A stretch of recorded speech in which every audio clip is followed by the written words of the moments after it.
Hello everyone. For today I am going to discuss about the history of computer. The computers in recent times have become relevant to particularly in the areas of storage and dissemination of information. The ease with which the computer function, the speed, accuracy, and readiness. So ang computer sa karon nga panahon kay nahimo na siya nga kuan storage of mga information o magamit na nato siya pag pakalat sa mga impormasyon. With the usefulness of the computer, it has become fashionable for organizations to be computerized. That is, a computer department is created to serve the whole organization, and experts or professionals are employed manage the department. It is today become increasingly difficult for a computer illiterates to get good employments, as computer literacy is now a prerequisite for most jobs. So if kabalo ka mo gamit sa computer, naay dakong chance nga ay makuha nimo nga usa ka department maksud kag trabaho. Kay kung dili ka expert o kabalo gid aning computer, wala gyoy makuha mo, di ka makasulod trabaho. The world is becoming a global village through the use of computer. Thus, there is the need for everyone to be computer illiterate. The computer age was characterized by generation of computer, which signified that computer had passed through stages of evolution or development. Before we could arrive at the present-day computer, it has undergone stages of development known as generation of computers. So, ang computer ni-evolve, ni-develop siya. So hantod abot sa present-day computers. So, usa pa ni siya naabot ni undergone na siya og stages development known as generation of computers.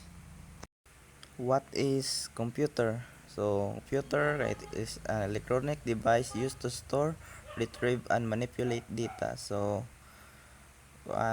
device ni siya na store ni siya og data or manipulate data. Computer also defined as a programmable electromechanical device that accept instruction program to direct operation of the computers. So, kung maingon tag programmable electromechanical device that accept instruction program, so means ana gamit tag electricity.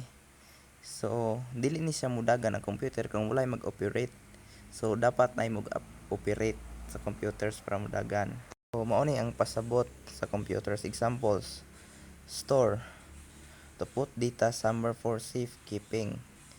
So, pwede nimo na siyang mataguan imong mga files, documents, folders for safe keeping.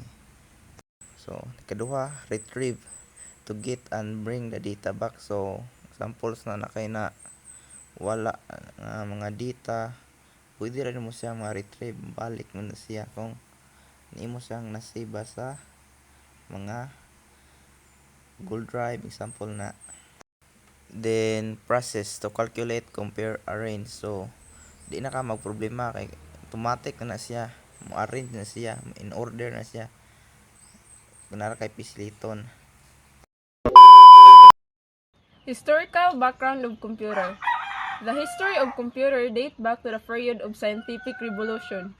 The calculating machine invented by Blaise Pascal in 1642 and that of Gottfried Leibniz marked the genesis of the application of machine in the industry.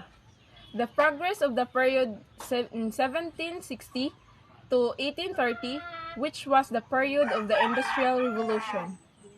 The computer was born not for entertainment or email, but out of the need to solve a serious number crunching crisis.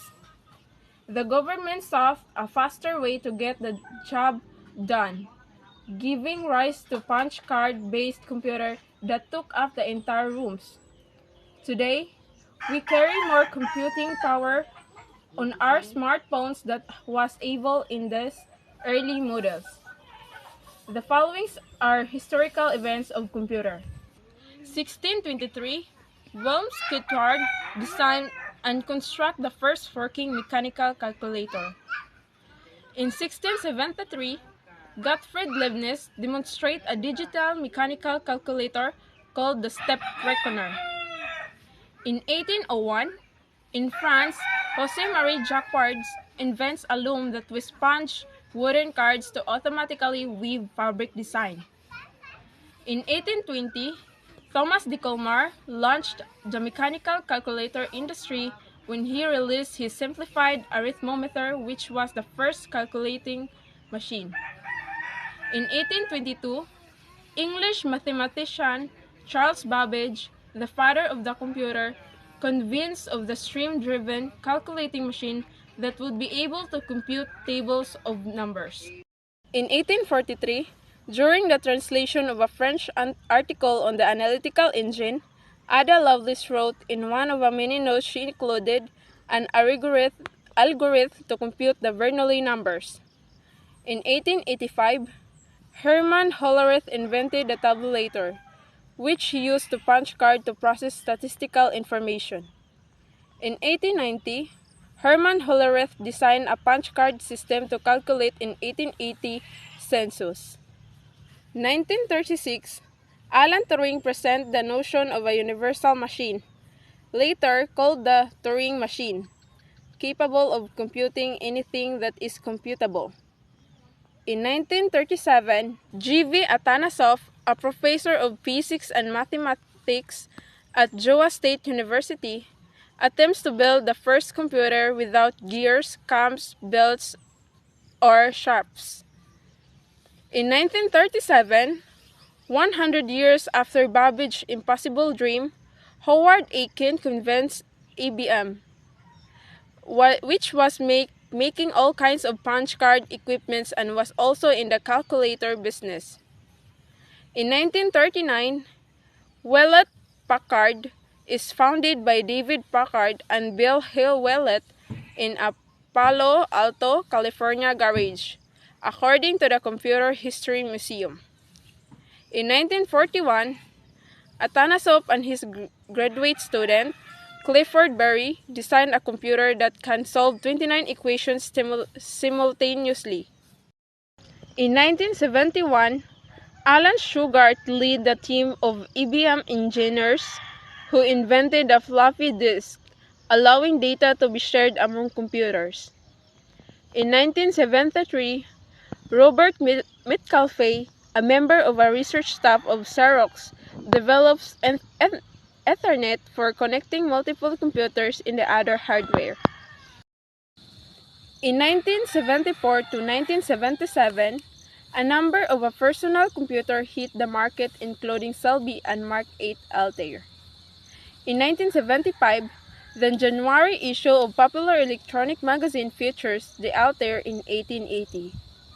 In 1976, Steve Jobs and Steve Wozniak started Apple Computer in April Fool's Day and rolled out the Apple I. In 1977, Radio Shack's initial production run of the TRS-80 was just 300,000. It sold like crazy for the first time.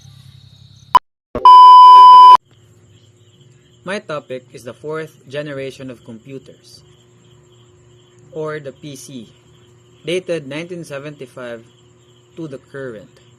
At this time of technology development, the size of computer was redivided to what we call personal computers or PC. This was the time the first microprocessor was created by Intel. In 1977, Jobs and Wozniak incorporate Apple and show the Apple II at the first West Coast Computer Fair. Offers color graphics and incorporate audio cassette drive for storage. In 1979, word processing becomes reality as Micropro International releases WordStar. The first IBM computer, codenamed Acorn, is introduced in 1981. In 1985, Microsoft announces Windows, according to Encyclopedia Britannica.